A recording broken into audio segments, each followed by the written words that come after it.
Bem-vindos ao podcast Crer para Viver. Esse é o nosso episódio de número 80, continuando com o tema Soberania Divina na História e na Antropologia da Vontade Livre, hoje parte 4. Antes de começar a dizer qualquer coisa, eu gostaria de pedir, enquanto a gente está começando, para você dar um like, compartilhar, se inscrever, e quero pedir você também para comentar com as pessoas sobre esse podcast. O que nós fazemos aqui é uma missão que a gente cumpre, com a finalidade de produzir vida, de falar do Evangelho, mas se comunicando com quem está presente nesse mundo que a gente está agora. Esse é um podcast sobre vida cristã. E a gente procura fazer isso de forma não simplista, sem ignorar como as coisas são complicadas, não é? A complexidade das questões que a gente vive no cotidiano, no nosso tempo. E eu não sei se tem muita gente por aí falando disso, né? Então a gente está tentando preencher uma lacuna. A gente está tentando prestar um serviço. Se você entende que isso é relevante, comente com as pessoas, além de fazer o básico, simples, né, que é curtir, compartilhar, se inscrever, recomende esse podcast para as pessoas.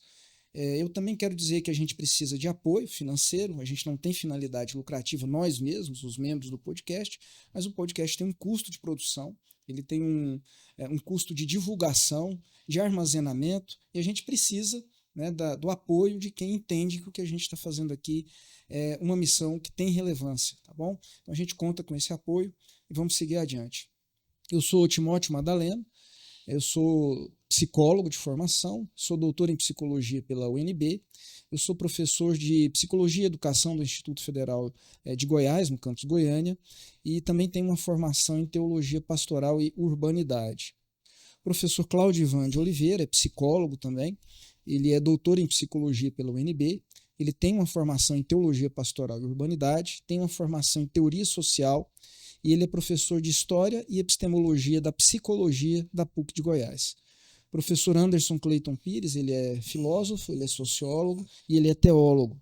O professor Anderson tem um doutorado em sociologia pela Universidade Federal do Rio Grande do Sul e ele tem um doutorado em teologia, em hermenêutica bíblica pela EST de São Leopoldo. Todos nós aqui temos já uma história, uma carreira que envolve desde a experiência com aconselhamento, como também publicações de temas, né, sobre temas diversos, seja em revistas, em periódicos acadêmicos ou não. O professor Anderson também já publicou na Gazeta do Povo algumas vezes, na revista Ultimato, né? Mas já temos aí uma história de produção de temas diversos dentro das nossas áreas de formação e alguns trabalhos também interdisciplinares, né, que foram produzidos aí. Bem, então vamos retomar aqui com o nosso tema. A gente está, então, na verdade, não é a quarta parte, porque teve uma derivação do tema que começou a ser feito um aprofundamento.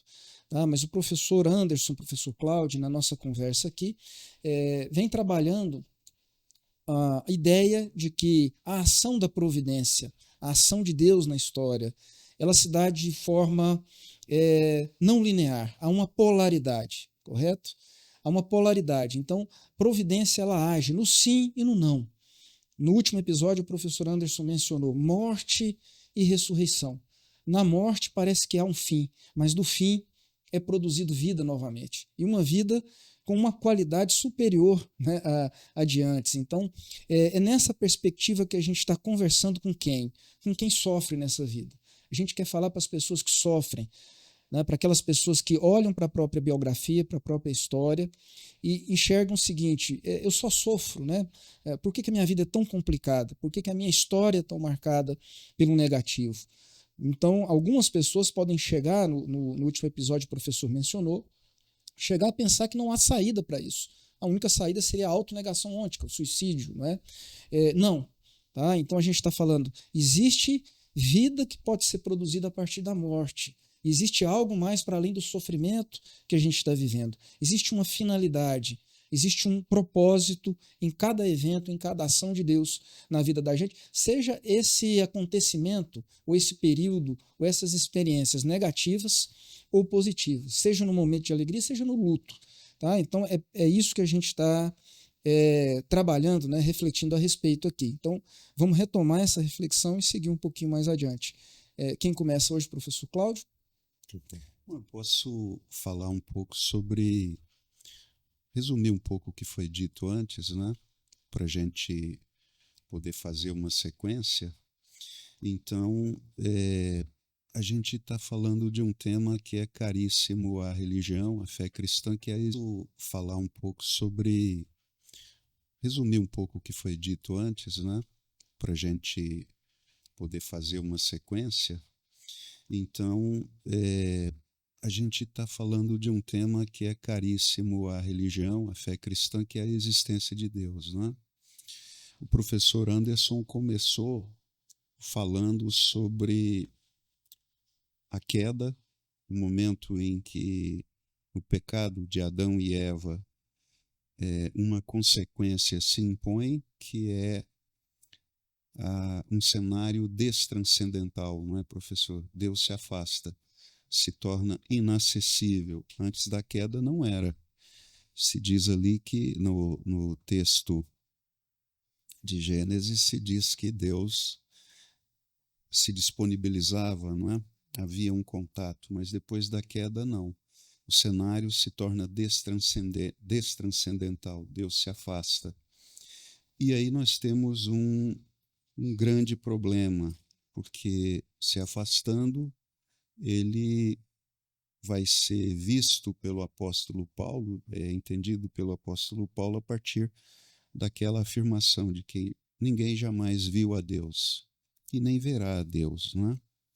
Portanto, nós não temos acesso à existência de Deus.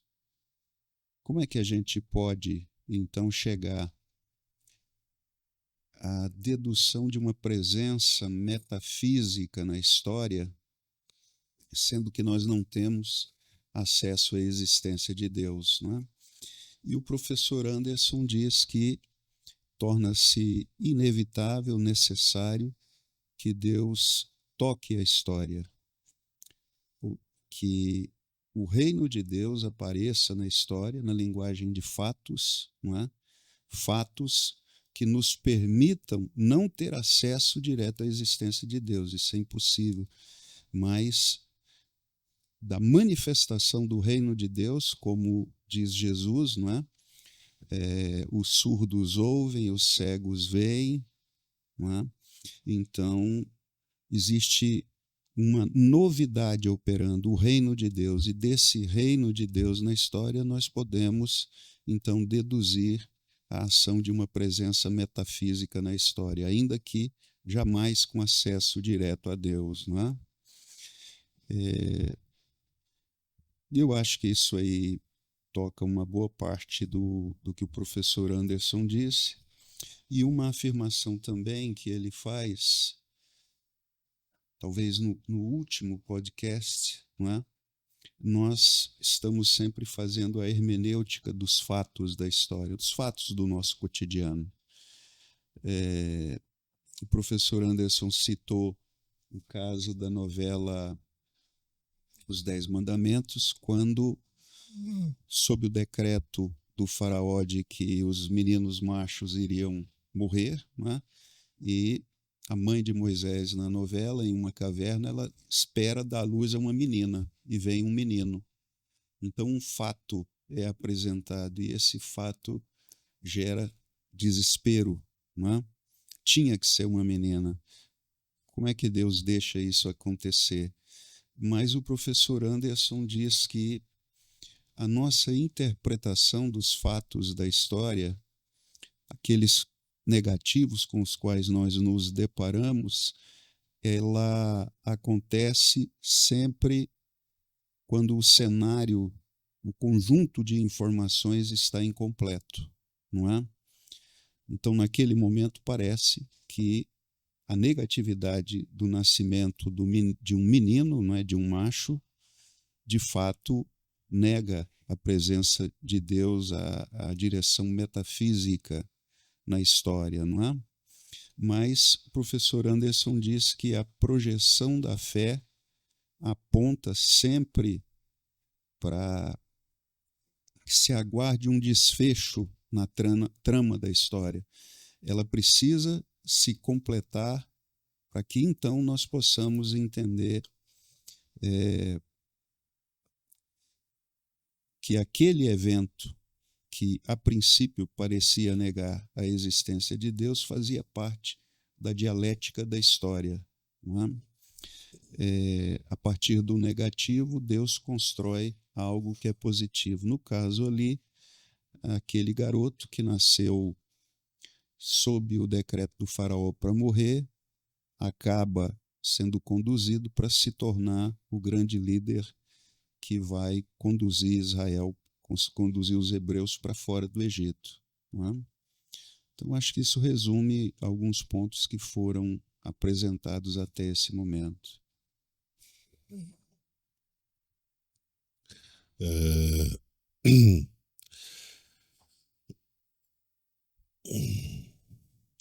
Há um bom tempo, alguns anos atrás, eu conversava com um amigo que está lá no Sul. Ele já participou do nosso podcast, o Alexandre.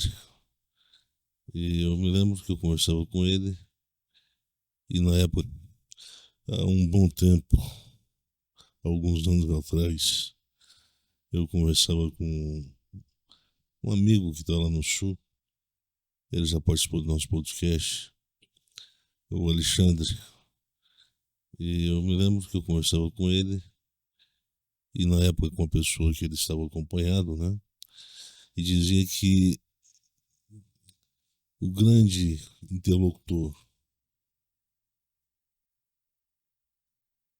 da providência de Deus na história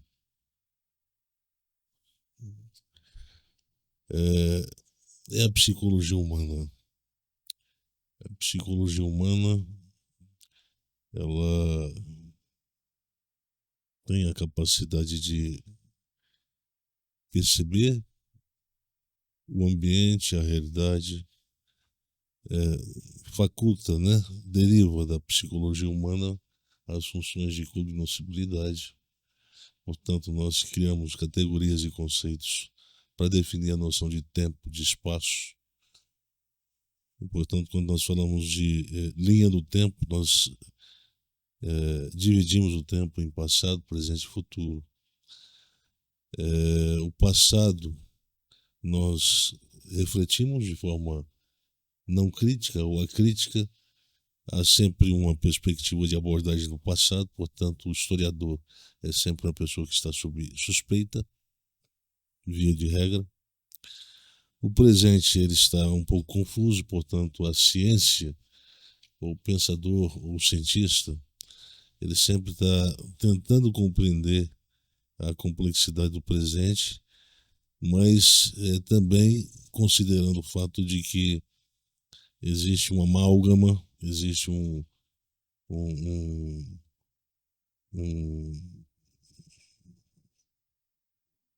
grunhido,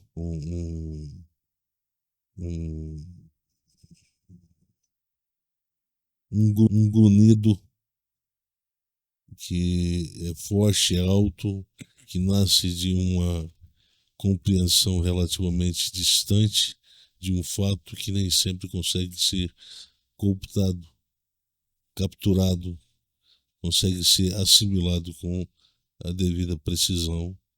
Portanto, interpretar o presente é sempre uma tarefa que sugere, na melhor das hipóteses, humildade.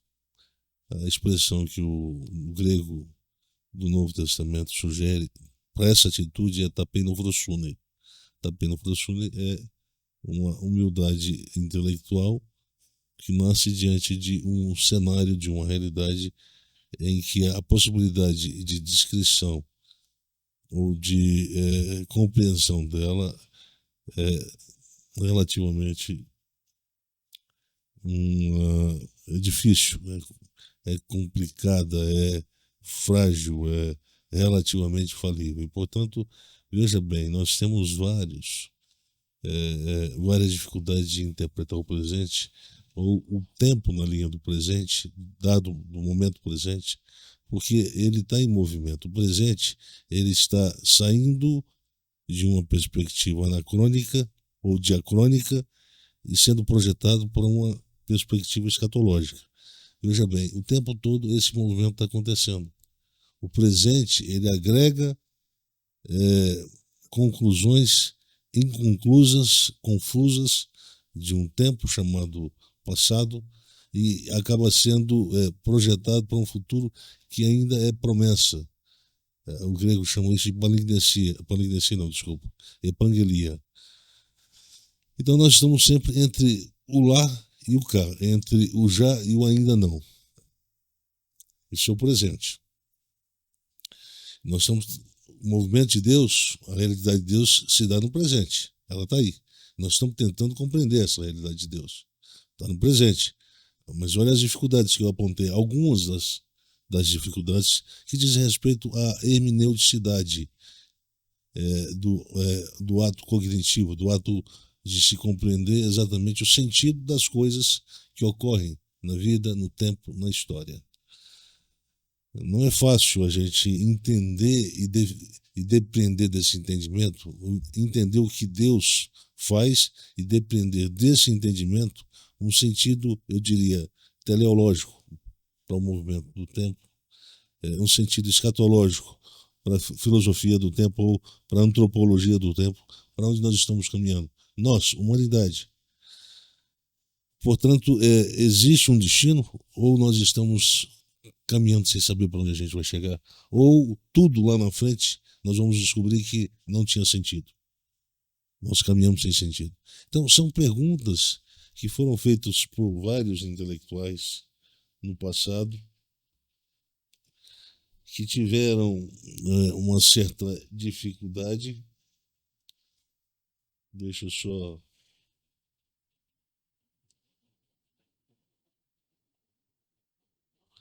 Tiveram uma certa dificuldade em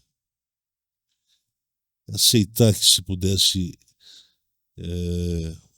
falar de Deus, da existência de Deus, quando na verdade os elementos dos quais a realidade era composta no presente tempo, como diz o apóstolo Paulo, em certo sentido, eram elementos que tinham um potencial de produzir uma cegueira hermenêutica, uma cegueira compreensiva.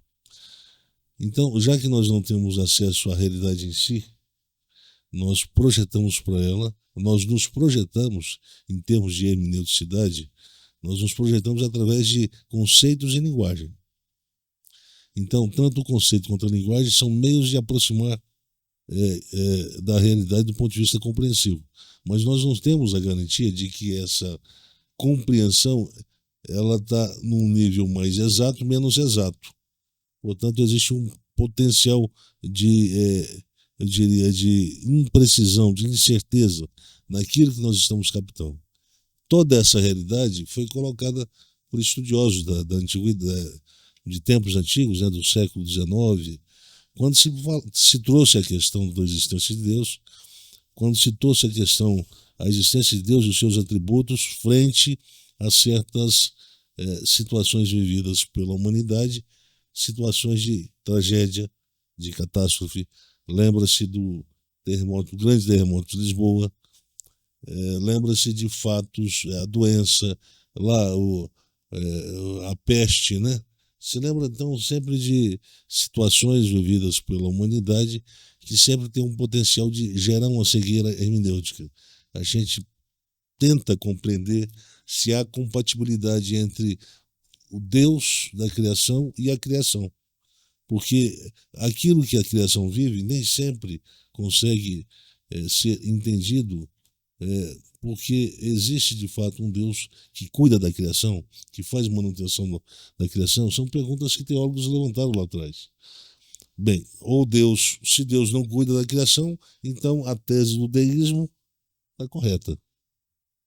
Nós fomos abandonados.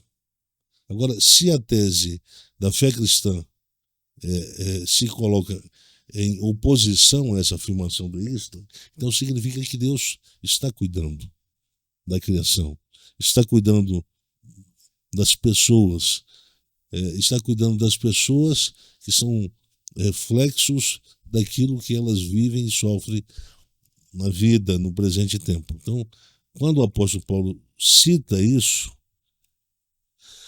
ele coloca um termo grego no capítulo 8 que é bastante, na melhor das hipóteses, perturbador. Apocarodoquia. Lembra dessa expressão? Apocarodoquia. Capítulo 8 de Romanos. De Romanos. É uma expressão que sugere uma apreensão neurótica em relação a algo que se vive aguardando a superação, aguardando a redenção. Então Paulo começa em termos de comparação, dizendo, olha para o tempo presente. Olha, o tempo presente é um tempo marcado pelo sofrimento. E esse sofrimento produz um efeito, que é a cegueira hermenêutica na psicologia humana. Então a gente está sofrendo, não dá tempo de pensar o sentido do sofrimento, do tempo presente. Então Paulo ele faz uma inferência, ele intui a partir da fé de que, do ponto de vista comparativo, o que nós estamos sofrendo não dá para comparar em termos qualitativos de alegria, glória, aquilo que nos foi, a experiência que nos foi prometida para vivermos um tempo do advento, um tempo da pós-história, um tempo onde o tempo, a linha própria do tempo, o movimento do tempo há de parar. Então, são duas, é o passado, é o presente vivido e o futuro prometido. Nós estamos aqui nessa angústia, ele está dizendo, calma, não apostata da fé, não abandone a fé. Mas o sofrimento traz esse potencial de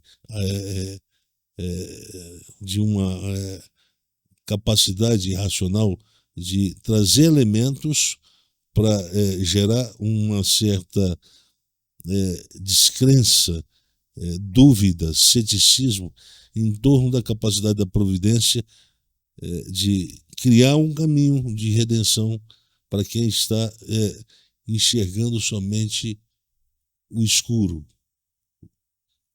a angústia de viver sem uma perspectiva de quando nós sairemos dessa situação. O sofrimento é uma situação de cativeiro.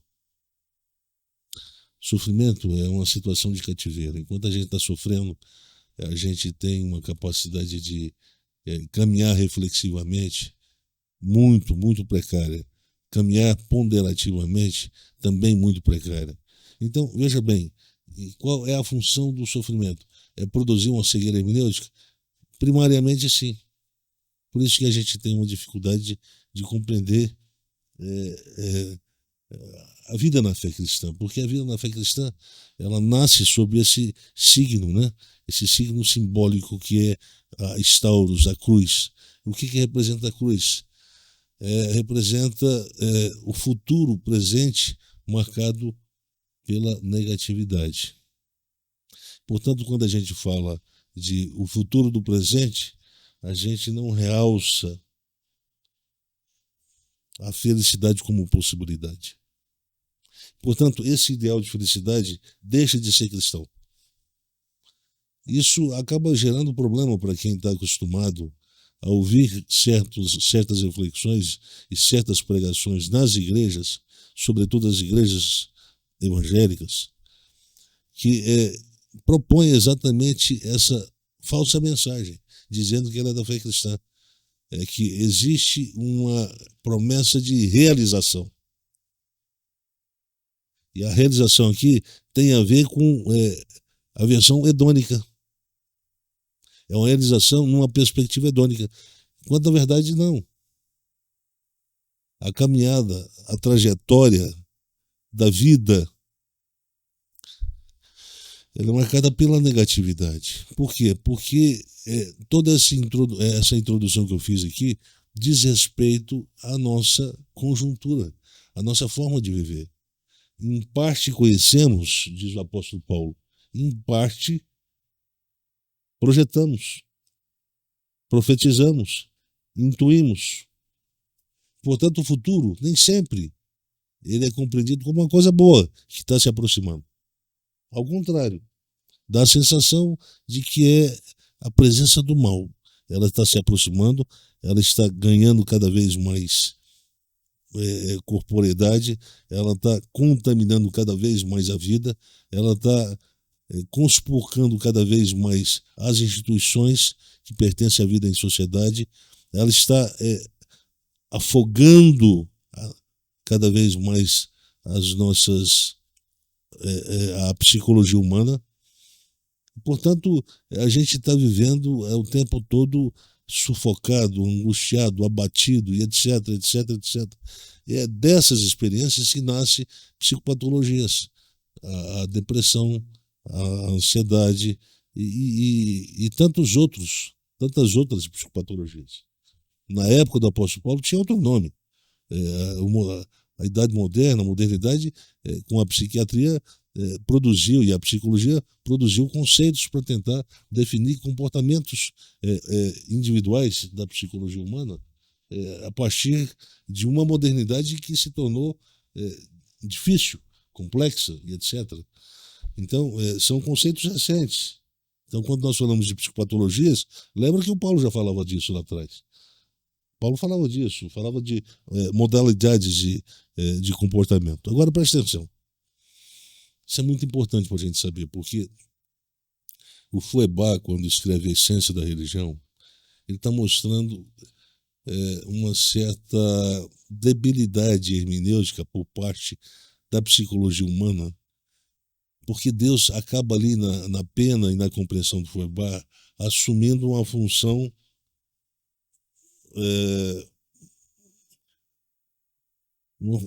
de tapa-buraco.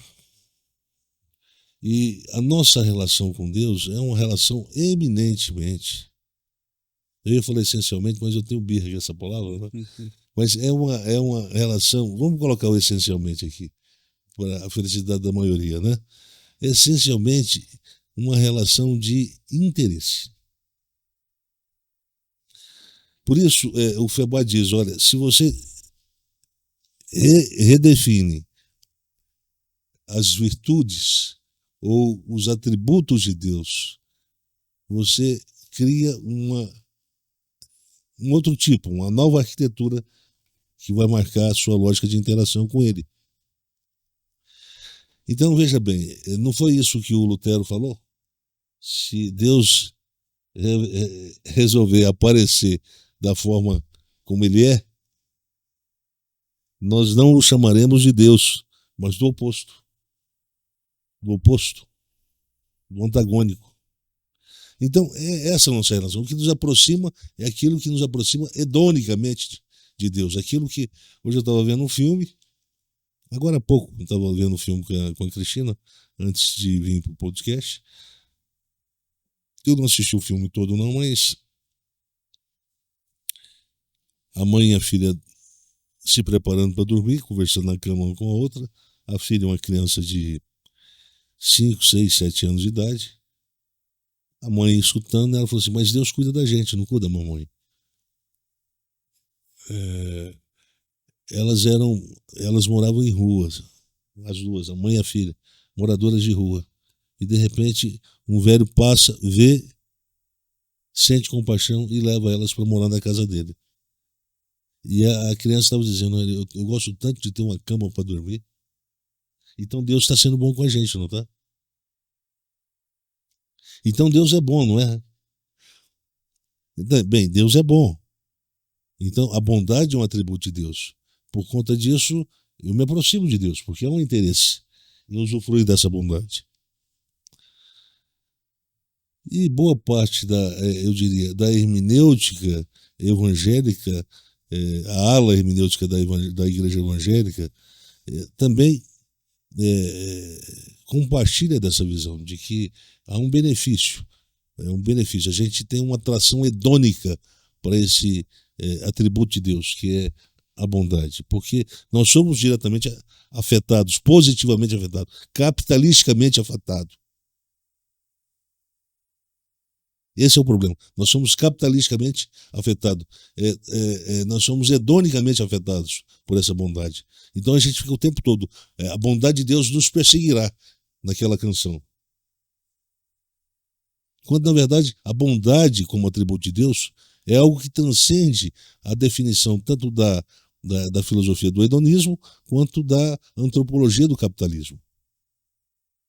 Ou antropologia, eu estou me dizendo a cultura do capitalismo, né? A antropologia do capitalismo. Porque essas duas, tanto a filosofia do hedonismo quanto a antropologia do capitalismo, nos viciou, nos condicionou a ver Deus como aquele que premia o tempo todo. Sabe como é que aquele Muttley, como é que era o chefe dele? Como é que chamava o chefe? Dick Vigarista. Dick Vigarista. A gente se relaciona mais ou menos assim. A gente quer fazer um bem, mas olhando para Deus, assim, e a medalha? Vem logo. Medalha. Não é? Sim. E é com essa expectativa que a gente compreende, então, a relação entre um Deus da bondade e uma pessoa humana que está em condição, ou melhor, ela é constitutivamente deficitária. O déficit ontológico é o que define a ontologia da própria humanidade. Então, não há como viver sem esse déficit. Se não dá para viver sem esse déficit, significa que eu preciso buscar supri-lo em alguma coisa, em algum lugar. Eu descubro que existe um Deus que tem atributos, e aí eu me aproximo desse Deus para me relacionar com ele. Mas tudo isso é ideia. Tudo isso é discurso. Alguém vai me falar, não, mas está na Bíblia. Sim, mas é um discurso na Bíblia. Ou não? Isso não está escrito lá? Se é escrito, porque é um discurso. Encarar isso aí é complicado. Para muitos é complicado. Porque, na verdade, a nossa relação com Deus é uma relação de natureza pragmática. A nossa relação com a religião é de natureza pragmática. Grande parte das pessoas que estão na igreja não deveriam estar na igreja. Por outro lado, grande parte do público, do público das pessoas que estão na igreja deveriam estar na igreja. Pelo menos provisoriamente. Por quê? Porque provisoriamente, se elas não estiverem na igreja, elas só têm um outro lugar para estar. Ou, na verdade, dois, né? Mas o segundo em última instância. Ou ela deveria estar numa clínica psiquiátrica,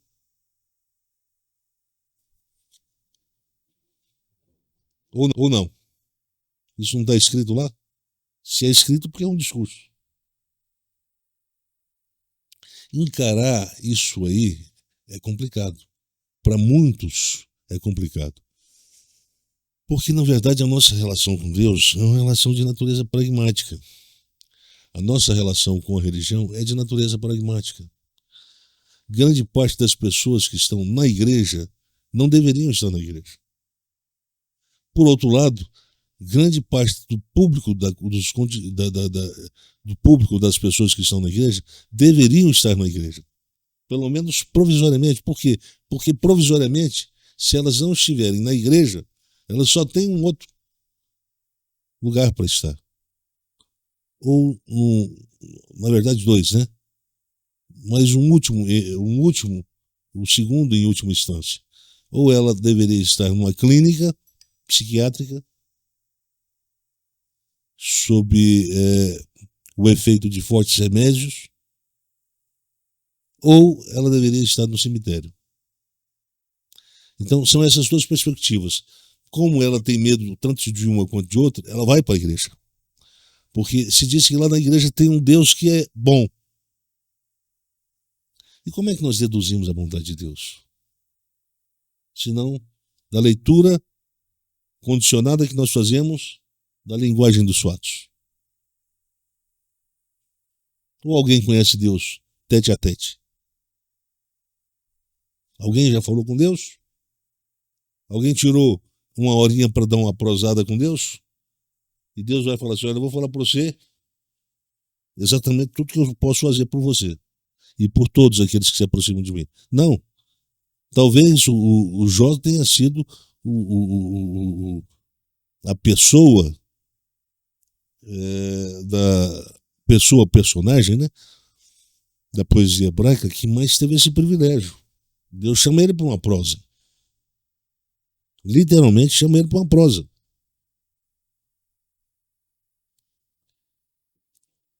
E Deus fala, olha, acaso você pode me dar conhecimento onde é que você estava quando eu lançava fundamentos ao mundo? E vai fazendo algumas perguntas fáceis de resposta. E dá uma resposta para o Jó.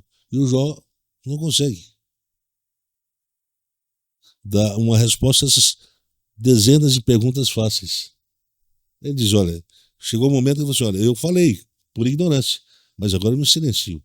Eu te conhecia só de ouvir falar, só do discurso, da pregação.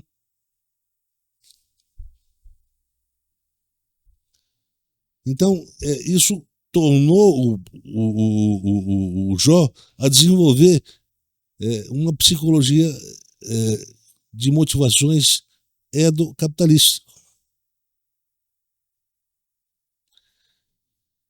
Edo porque ele é um cara de grande posse, melhor, capitalista. Edo porque ele buscava se preservar do sofrimento com o sacrifício que ele prestava a Deus. Ele queria se poupar a si mesmo, mas sobretudo a sua família e proteger a sua riqueza. Então, essa motivação capitalista do Jó, ela é bem representada hoje nessa espiritualidade evangélica. O que vocês vieram fazer? Se alguém perguntasse, uma voz perguntasse para grande parte dessa população religiosa, que está tanto no catolicismo quanto no protestantismo evangélico, e neo-evangélico, e pós-neo-evangélico, o que vocês vieram fazer na igreja? Quais são as razões? Me fala outra coisa, vocês acreditam em Deus? Por que vocês acreditam em Deus? Existem razões, motivos para isso? São questões que foram levantadas para o ateísmo lá fora, lá atrás. E estão se tentando, e se tentou lá atrás, dar uma resposta inteligente para isso. Só que não existe resposta inteligente para convencer a psicologia humana de que vale a pena sofrer. Porque quando a gente sofre, a gente fica melhor como pessoa humana. Mas não tinha um outro recurso? Não. Será que só tinha isso? Será que Deus padece de criatividade? Só tem um recurso do sofrimento? Não tem outro jeito? Porque o sofrimento é o patos. É uma experiência, condição que se contrasta da vida proposta e prometida pelo Edos, pelo hedonismo. O problema é que nos deram um corpo com potencial para sobreviver hedonicamente. Um corpo para o prazer. Lá atrás era um corpo para o prazer, não era um corpo para a morte, que o apóstolo fala lá na frente. Só esqueceram de avisar isso para a gente. Olha, vocês estão indo com o corpo do prazer para viver no mundo do sofrimento. Opa, isso é bom. Vai dar certo esse casamento. E ainda fala assim, olha, e nessa situação, nessa condição, vocês vão ter que acreditar em Deus. E que Deus é bom. Mas tudo bem, eu vou acreditar que Deus é bom. Mas fala pra gente, o que significa Deus ser bom? Ele não vai deixar a gente ficar doente? Ele não vai deixar a gente ser pobre? Ele não vai deixar a gente padecer necessidade e não poder suprir? O que significa? Deus é bom. Alguns episódios atrás, o senhor comentou acho que o senhor estava comentando a interpretação do Paul Tillich, né? Essa visão paternalista, sentimentalista de Deus, que está interferindo e poupando. E a gente não pensa que isso significaria tirar da gente a liberdade, como se a gente estivesse entrando na frente para... alguns episódios atrás, o senhor comentou acho que o senhor estava comentando a interpretação do Paul Tillich, né? Essa visão paternalista, sentimentalista de Deus, que está interferindo e poupando. E a gente não pensa que isso significaria tirar da gente a liberdade, como se a gente estivesse entrando na frente para... decidir o nosso lugar.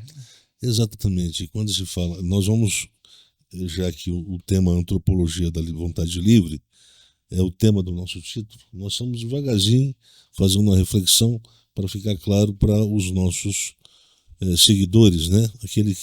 Aqueles e aquelas que nos acompanham. Veja bem, a liberdade ela é um atributo da psicologia humana, porque liberdade significa capacidade de escolha, só isso. A liberdade não diz nada além disso, capacidade de realizar a escolha. Liberdade não é como os calvinistas dizem, liberdade de escolher para o bem. Não é isso que é a liberdade. Liberdade é a capacidade de fazer escolhas, mas não se entende aí nessa questão essa faculdade, essa potência, essa capacidade cognitiva, não se entende capacidade de escolher sempre o bem. Não.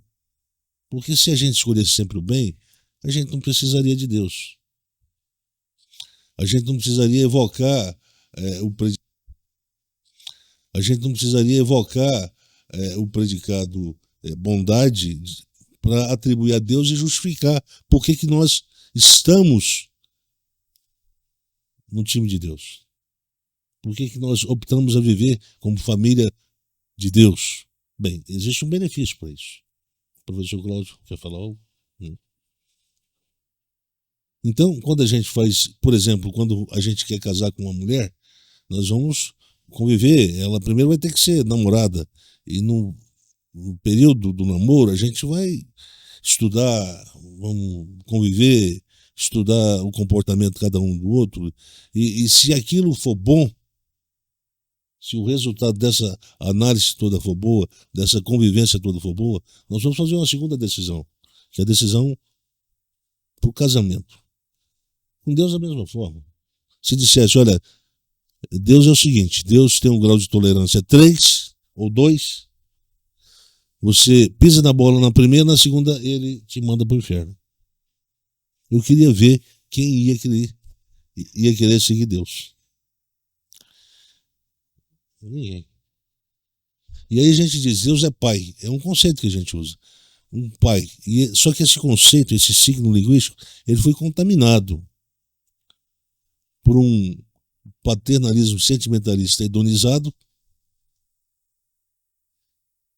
que produz uma percepção nossa de Deus de alguém que está aí para rejeitar a possibilidade de nos recusar. Mesmo que a gente recuse caminhar na luz, recuse fazer o que é virtuoso e coisas do gênero. Ou seja, porque nós sabemos que desse conceito a gente pode tirar um proveito, e o proveito é o abuso. Nós sabemos que desse conceito a gente pode tirar um proveito, e o proveito é o abuso de Deus.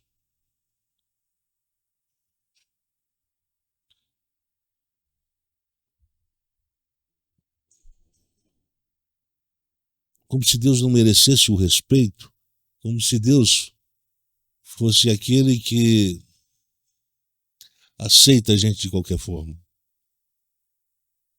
viver de qualquer forma. A gente ignora quando o Novo Testamento diz que ele corrige, disciplina quem ele ama. Né?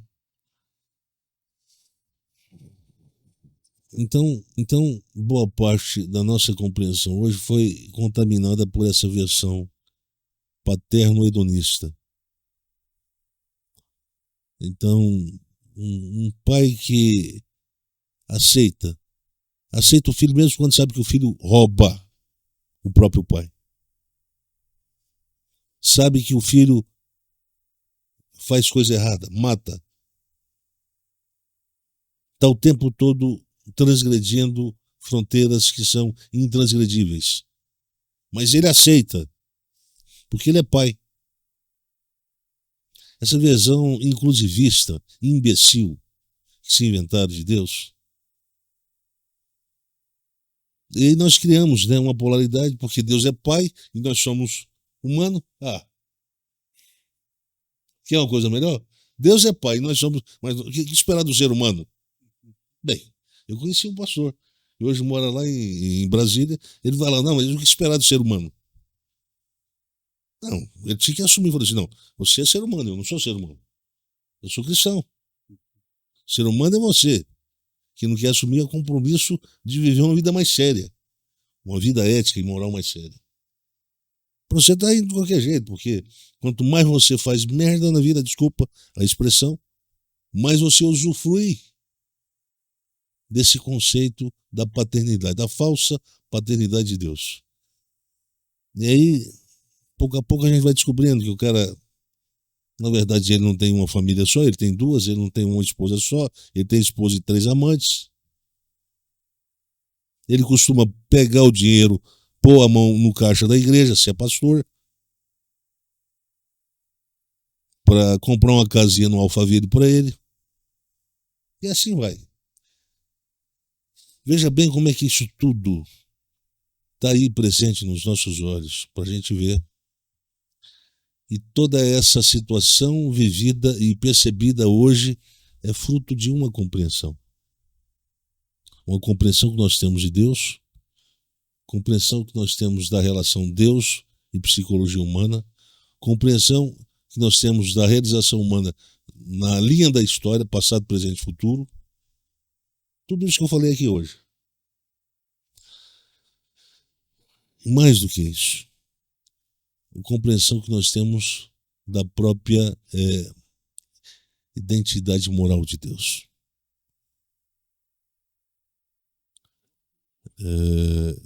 Não sei se o conceito cristão ele foi historicamente associado à figura da cruz. Eu vou sugerir uma hipótese interpretativa para isso. Talvez porque quem sofre se condiciona a aceitar atributos de Deus que são mais complicados. Complicados de lidar com eles por causa da nossa flagrante disposição de esticar o máximo possível a linha que separa o bem do mal. Esticar não, diminuir, apagar o máximo possível a linha que divide o bem e o mal. Portanto, a gente quer viver uma ética, eu diria que não se define nem pelo bem nem pelo mal, para servir um Deus que é radicalmente definido como o Deus do bem, o Deus da vida, o Deus da luz. Então, é esse Deus que nós estamos tentando apresentar aqui para quem está nos ouvindo. Eu posso dizer que esses atributos dele são aqueles que aparecem no modelo que a gente tratou quando a gente estava falando de conversão. O Deus da verdade, da justiça e da bondade. Por isso dizer que esses atributos dele são aqueles que aparecem no modelo que a gente tratou quando a gente estava falando de conversão. O Deus da verdade, da justiça e da bondade.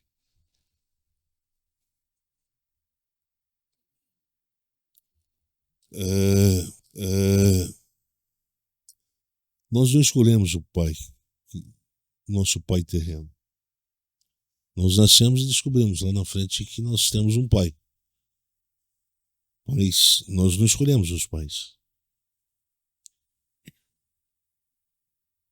Agora, o pai, Deus, o Deus Pai, nós escolhemos. E a gente tem que saber se a gente quer caminhar ou não com esse Deus Pai. Porque o conceito de pai no Novo Testamento difere bastante do conceito de pai progenitor que nós temos. Então, existe a possibilidade de nós termos um pai progenitor que é sentimentalista, que é um pai que acaba estragando, né, a vida do filho com o extremo de facilidade que ele apresenta a própria vida para o filho. Tenta dar tudo e mais um pouquinho, para evitar que o filho sofra algum tipo de resignação que possa comprometer a percepção de vida humana que ele possa desenvolver. Até parece que aqueles filhos que foram poupados demais desenvolveram fé. E não é isso. Parece que a história não estabelece essa correlação. Ou a experiência humana não estabelece essa correlação. Então, os ricos deveriam ser todos cristãos. E os discípulos de Jesus deveriam ter sido todos felizes e ter tido um final. Sim, se esse for o critério. Os discípulos de Jesus deveriam ter sido todos felizes e ter tido um final. Sim, se esse for o critério, é isso aí. Agora, como nós estamos destinados a caminhar sob o signo da cruz, significa que nós estamos topando viver com Deus que pode nos dar menos a felicidade e mais a infelicidade, a incompletude, essa sensação de estar sempre faltando alguma coisa. Isso gera angústia. E o mais complicado, Deus não interrompe esse processo. Aí entra no nosso tema, providência, soberania. É quando uma situação vivida é uma situação de negatividade e a gente ora pedindo a Deus uma intervenção. A gente ora pedindo a Deus uma experiência que possa ser ressignificada, mas a partir de uma expectativa que possa contrastar a ação de Deus e o meu ideal de vida. A ação de Deus é uma ação misteriosa. Paulo diz, ó profundidade. Nós não entendemos. E a minha expectativa de ideal de vida é hedônico. Por isso, a ideia de um Deus paternalista, sentimental, casa bem com isso aí. Porque quando eu chorar, ele vai falar assim, toma uma chupetinha, toma um pirulito de framboesa, docinho de açúcar. Esse Deus que nos protege do sofrimento o tempo todo. Como se ele fosse alérgico ao sofrimento. Mas parei. Isaías 53 parece que não está. Esse é o Deus que a gente tem que servir? É o Deus de Isaías 53? Mas diz que ele aprova esse Deus. O que, professor Cláudio? Aprova esse Deus que o filho fosse moído, traspassado pelas nossas transgressões. Uhum. Mas Deus não poupou Jesus Cristo. E ele vai nos poupar. Por isso o signo é Stauros, é cruz. Negue-se a si mesmo, tome a sua cruz. Para de ter medo de viver sofrendo. Se você tiver medo de sofrer na vida, você tem duas opções, meu filho. Ou fica à base de maconha, desculpa, e tá aí, muita gente apelando para maconha, para você se distanciar, deixar de sofrer, ou você vai para o cemitério. Essa quantidade, uma geração de gente fraca, de gente frágil, de gente mole, que tem medo de viver porque pode sofrer. E com medo de sofrer, aí eu falo assim, não, já que existe a possibilidade de viver sem sofrimento, o que o pastor falou lá na igreja A, B ou C, e ele é adepto dessa teologia ainda, dessa teologia que já não vale mais, a validade já passou, o tempo de validade, essa teologia de confissão positiva. Então, nessa teologia de confissão positiva, o Deus que é apresentado é o Deus anti-Isaías 53. E esse Deus não dá para caminhar com a gente. Eu dispenso esse Deus. Porque esse Deus não tem graça para me oferecer. E o que é a graça? É o amparo. Amparo para viver no momento de fraqueza. E, portanto, não há graça da parte dele para quem não sofre. Você precisa de graça para quê, meu filho? Só para aumentar essa falsa noção que se tem de vida feliz?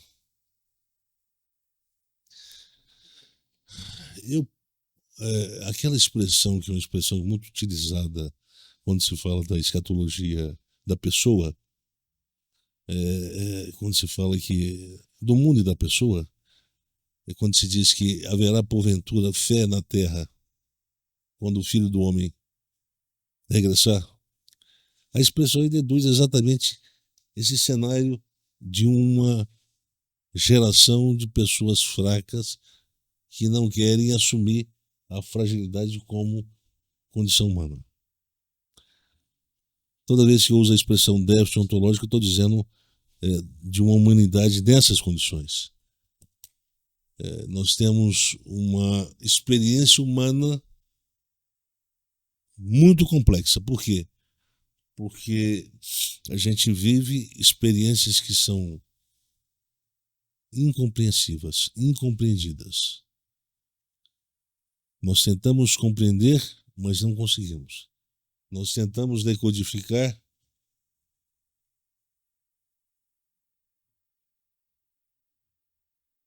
alguns sinais que vêm por parte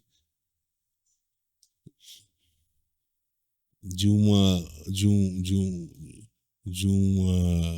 fé que quer comunicar. Persista, não desista. Mas a gente já entendeu que para assumir a nossa humanidade, basta que a gente desista dessa capacidade de resistir. A experiência de vida na cruz.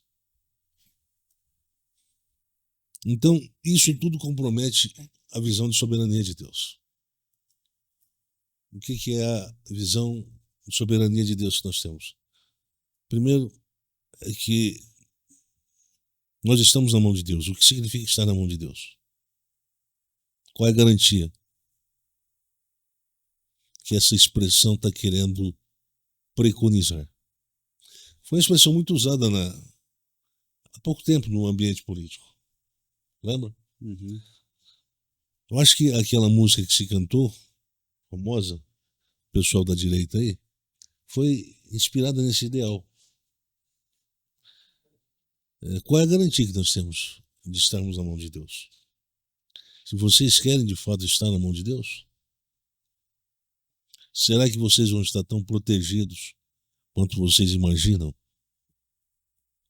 Se vocês de fato estiverem na mão de Deus? Será que não estão querendo colocar Deus na nossa mão, na verdade? Inverter encaixar os atributos de Deus no ideal de vida sem fé que nós temos. Nós precisamos de um Deus que nos proteja o tempo todo, porque nós vivemos sem fé. O meu justo viverá por fé. Não, com exceção daquele... Será que não estão querendo colocar Deus na nossa mão, na verdade? Inverter encaixar os atributos de Deus no ideal de vida sem fé que nós temos. Nós precisamos de um Deus que nos proteja o tempo todo, porque nós vivemos sem fé. O meu justo viverá por fé. Não, com exceção daqueles que são adeptos da teologia de confissão positiva. Porque esses aí, eles não conseguem. Se eles estiverem andando em algum lugar assim, e por ironia, né, meterem o bico do pé, do dedão do pé, em alguma ponta de alguma coisa, começar a doer e sangrar, acabou. Como é que Deus não me poupa nem disso? O cara que acaba a gasolina do carro num sol escaldante de 40 graus, num lugar que não tem posto, ele deveria perder a fé. Não, esse Deus não pode, a gente não pode confiar nele, não. Olha só que situação nós estamos. Ele não facilita nada. É uma visão de Deus que dispensa contentamento, né? É uma visão de Deus que dispensa contentamento, né? Significa que existe uma dificuldade epistemológica da própria fé de estabelecer uma relação entre o Deus soberano e a vida do mundo. A vida da pessoa humana num mundo criado por ele.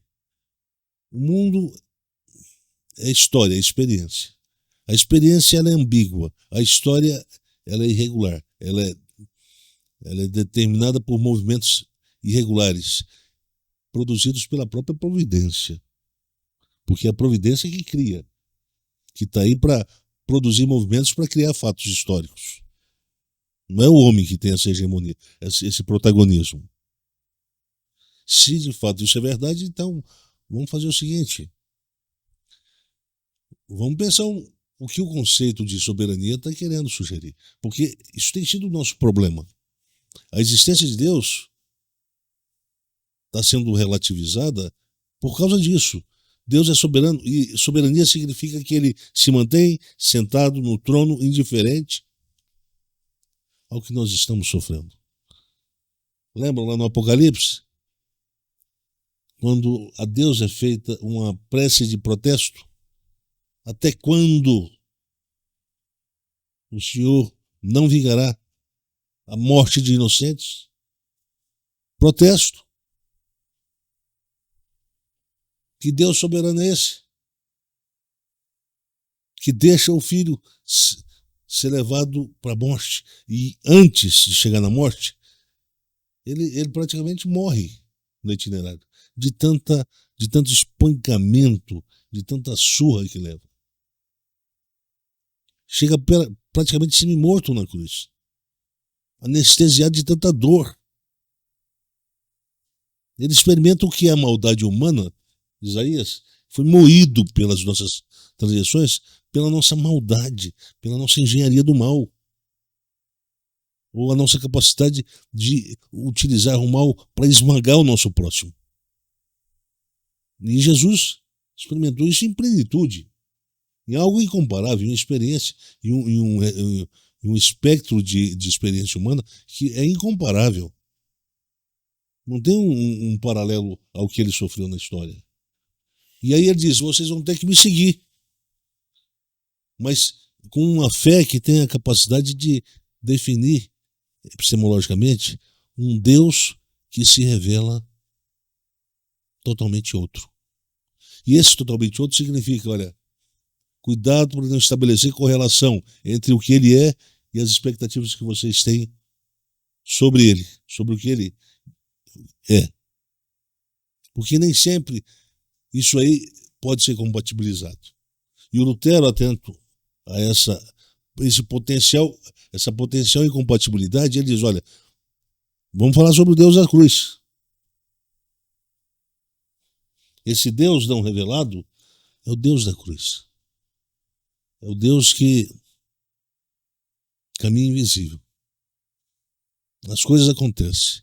E a gente fica tentando estabelecer um nexo hermenêutico, compreensivo, entre o Deus que controla a história. Ele é soberano. Nós estamos na mão dele.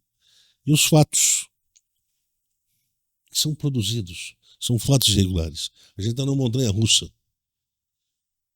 E quem colocou a gente nessa montanha-russa? Providência. Então Paulo diz, estou certo que o sofrimento do tempo presente, não os sofrimentos, né, no plural, não são comparáveis à glória que há de ser revelada em nós. O que o Paulo está fazendo? Ele está fazendo um favor para a fé dessa comunidade. Ele está dizendo, larguem de ser frouxos. Parem de ter medo de sofrer. Parem de ter medo de morrer. Porque quem tem medo de morrer é porque não acredita que Deus é o Deus que tem a capacidade de tirar o que morre da morte para a vida. E ali ele estava falando para quem estava correndo o risco de morrer mesmo. Literalmente. Literalmente. Jesus chega para Maria e Marta, né, para as duas irmãs, chorando, e elas reclamam, mas agora não, hein? O que o senhor vai fazer aqui agora? Vai para casa do senhor descansar, o senhor está cansado. E ali ele estava falando para quem estava correndo o risco de morrer mesmo. Literalmente. Literalmente. Jesus chega para Maria e Marta, né, para as duas irmãs, chorando, e elas reclamam, mas agora não, hein? O que o senhor vai fazer aqui agora? Vai para casa do senhor descansar, o senhor está cansado. Vai. Voltou de uma viagem, né? Vai descansar. O senhor não tem mais o que fazer aqui não, acabou. O corpo já está putrefado, já mal cheiroso.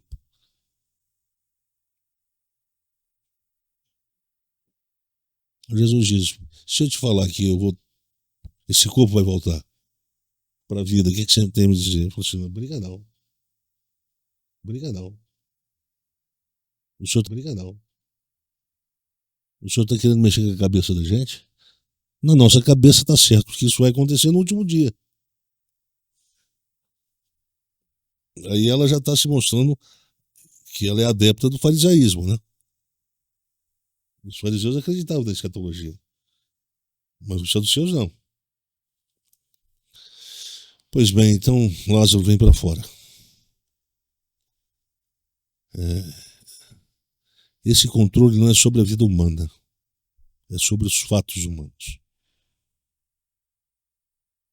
Se Deus tiver, se ele for controlar a vida humana, então não há liberdade. Não há liberdade para o ser humano.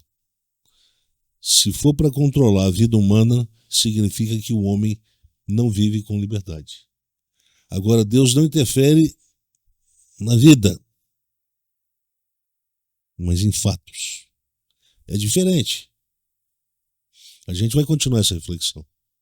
Nós vamos aprofundar um pouco mais ela para a gente entender, uma vez que nós estamos aqui para pensar a história na perspectiva da escatologia, da teologia da história, da escatologia da história, da cristologia da história, da cristologia da experiência humana.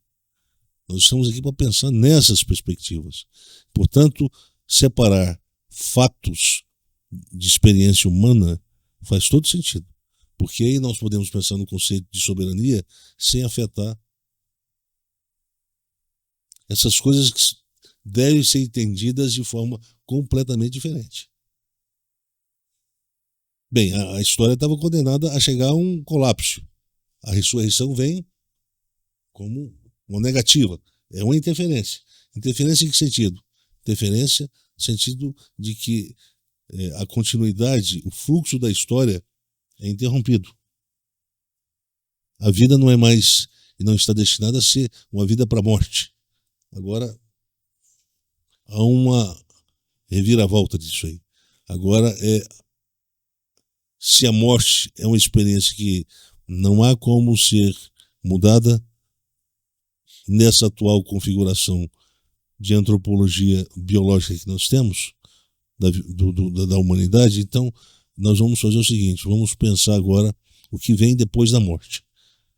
E o que vem depois da morte, segundo o apóstolo Paulo, é a recuperação plena da vida, de uma vida que não pode ser mais afetada pela morte. Veja bem, tudo isso tem a ver com uma compreensão de quem do trono governa, de quem do trono reina. Reina aonde? Reina em tudo que se pode compreender do universo, mas de forma específica. Deus, ele está presente, ele se realiza, ele está presente através da construção de fatos. Precisamos entender isso. Então eu vou cessar por aqui. A diferença entre a interferência na vida e a interferência em fatos. Fatos da experiência humana. E vou deixar para o próximo episódio, então, a nossa última reflexão, né? Última não, a continuidade da nossa reflexão, para as pessoas entenderem melhor sobre essa correlação, né? Soberania e história. Experiência humana, né? Então aqui, professor Cláudio, não? Tem alguma questão? Não, Professor Timóteo? penso que não. Então aqui a gente para, né? E a gente então espera o próximo episódio para a gente continuar esse mesmo leque de reflexão. Então, muito obrigado para quem ficou com a gente até agora. Espero que vocês estejam atentos e o que está sendo dito aqui esteja se comunicando com a consciência, né, com o sistema de crenças. Então, muito obrigado para quem ficou com a gente até agora. Espero que vocês estejam atentos e o que está sendo dito aqui esteja se comunicando com a consciência, né, com o sistema de crenças de cada um de vocês, de nós, né? Porque enquanto eu estou aqui ouvindo, de fato produz um impacto na minha consciência. Isso chama a gente para olhar a própria história, chama a gente para entender lacunas da nossa própria história. Isso vai alterando a forma da gente olhar para o futuro. Eu penso que hoje o professor Anderson tentou dar um choque na gente, um choque no medo, não é? Medo de olhar para o futuro, porque a gente vive talvez numa das épocas onde a ansiedade é um mal prevalente, né? Eu vi outro dia um número, uma estatística de que o Brasil é um dos lugares onde há um predomínio de transtornos de ansiedade numa faixa etária onde a gente não esperaria tanto isso, né? Adolescentes e jovens aí, nessa faixa etária aí dos 17, 18 até abaixo dos 30 anos de idade. Então, a ansiedade é uma forma de medo, né, do futuro, medo de uma ameaça que ainda não está necessariamente presente. Então, é com essas coisas que a gente quer dialogar, sempre na perspectiva da fé cristã. Se você entende que isso tem poder, como nós acreditamos que isso tem poder para produzir vida, para produzir cura, para mudar a forma de enxergar a vida, então ajude a gente a fazer isso aqui chegar em mais gente, né? Curtindo, compartilhando, que é o básico, mas também recomendando, comentando, ajudando a gente a levar essa mensagem, essas reflexões para o máximo de pessoas possível. A gente conta com isso e a gente espera que vocês continuem com a gente na sequência dessa reflexão. Então até o próximo episódio.